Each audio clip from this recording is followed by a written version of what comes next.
яке аз мусобиқаҳои муҳташами сайри ҷаҳонии ҷудо Абу-Даби Гранд Слам 2023 оғоз гардид. Дар ин мусобиқаи тоскулои бузург 450 варзишгар аз он ҷумла 277 мард ва 173 зан аз 77 кишвари дунё иштирок мекунанд. Дар рӯзи аввал се варзишгари тоҷик дар вазни то 60 кило Мерзод Суфиев ва Муҳаммадсолеҳ Қувватов, Обид Ҷебов дар вазни то 66 кило ба майдон баромаданд. Мерзод Суфиев дар даври аввали рақобатҳои Гранд Слами Абу-Даби бо ҳамтои хеш Сиякадоя Торнике аз Нидерланд нерӯ озмуд. Рақобати мазкур то вақтҳои тиллоӣ тӯл кашид. Дар дақиқаи аввали Голден Скор Торнике бо иҷрои як усул ва зари кор кард ва ба даври дуюм баромад.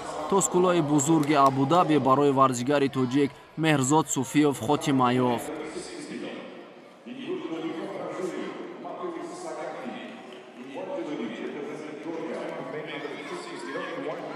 ҷудокори дигари кишвар дар вазни то 60 кило Муҳаммадсолеҳ Қувватов дар даври аввал бо намояндаи Фаронса Раул Ҳебрар Тео нерӯ озмуд. Дар дақиқаи аввали рақобати мазкур Қувватов бо усули буғӣ кардан рақибашро таслим кард ва рӯи хешро ба даври дуюми Гранд Слами Абу-Даби ҳамвор сохт.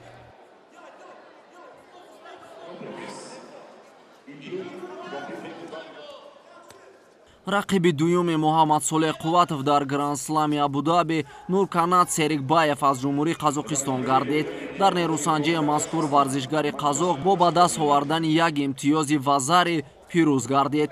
узви дуюми мунтахаби ҷудои Тоҷикистон дар вазни то 60 кило Муҳаммадсолеҳ Қувватов низ натавонист дар Гранд Слами Абу-Даби натиҷаи назаррас нишон диҳад.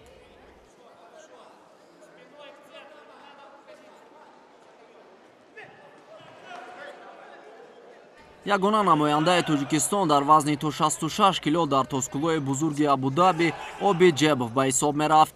Ҷебов ҳунарнамои хешро дар ин мусобиқа аз даври дуюм бар муқобили ҳамтои хеш аз Амороти Муттаҳидаи Араб Баян Мунх Нармандах оғоз кард.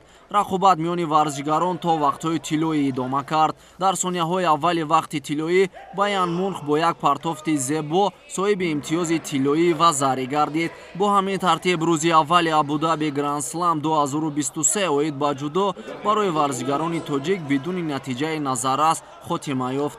дар рӯзи дуюми мусобиқаи мазкур дар вазни то 73 кило Беҳрӯз Хоҷазода ва Сомон Маҳмадбеков дар вазни 81 кило ба майдон мебароянд.